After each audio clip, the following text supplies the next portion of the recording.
Now, Democratic Congressman Amo, he easily won re-election last week in Rhode Island's first U.S. district. Congressman, so good to see you this morning. So let's talk about there. You know, races are not called yet. I understand that. There is still a very narrow path for Democrats to win the majority, but it looks like it'll be your side will remain in the minority. Either way, what are some of the priorities that House Democrats will have on their plate next year?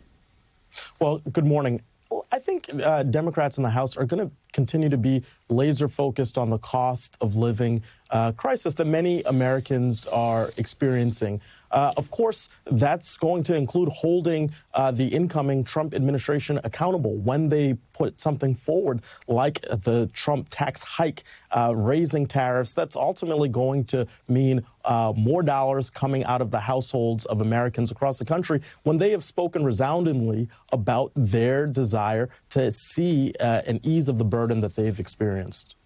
So, Congressman, there's been a lot of Democratic soul searching in recent days after last week's disappointing results. What are some ways you think that your party needs to communicate differently to win back groups, Latinos, particularly Latino men, working class voters, and more who broke away from the Democratic ticket?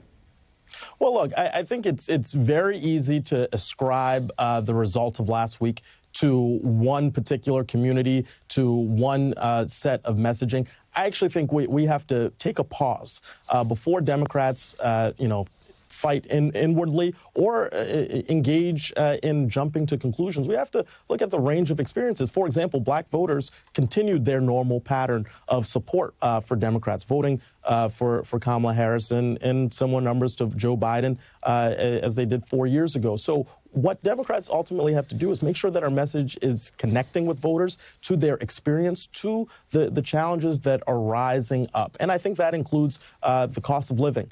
We were talking about it on the campaign trail, but of course it's never enough because that's what people are feeling most acutely. When you see the price of chicken rise, you're saying to yourself, what's going on? I'm working harder and I'm getting less. And that's what we have to speak to as we come into the next Congress. Continuing with this discussion, setting aside particular demographic groups, but let's just talk about some of the policies. Some on the left, we've been talking about it here and on Morning Joe for a week now. Your colleague, Congressman Moulton of Massachusetts, told us yesterday that he thinks the party has moved too far to the left, too much of a focus on wokeism, to quote him. What do you think? Is that out of step with the American people?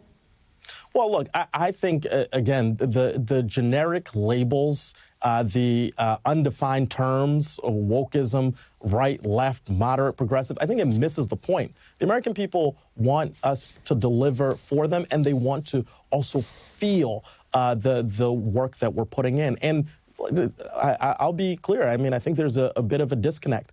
You see not everybody enjoying the benefits of the economy that we're experiencing, but Joe Biden and congressional Democrats are handing Donald Trump a really successful economy that people just haven't felt directly. And now they're going to learn the wrong lesson and raise prices on all Americans with their tax hike. So, again, I would be cautious about jumping to particular conclusions about labels. And rather, I would just focus on the constituencies that we represent.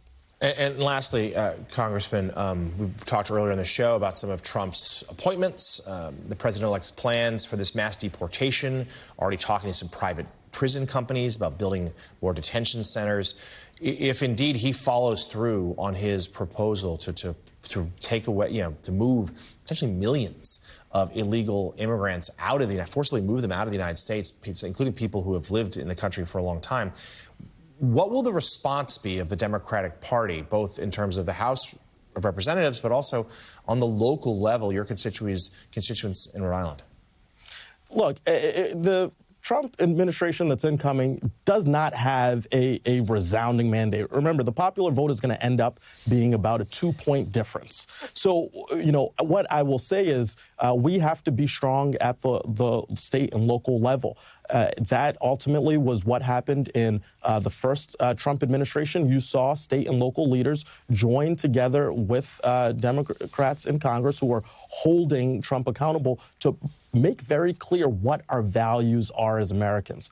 Mass deportations that are inhumane, eliminating the Department of Education. These are things that are inconsistent with our values. And so we'll have to articulate those over and over and over again and make sure the American people know very clearly what the contrast is at 1600 Pennsylvania and at the state and local level and with Democrats in Congress. All right. Democratic Congressman Gabe Amo of Rhode Island. Congressman, thank you for covering so much ground with us this morning.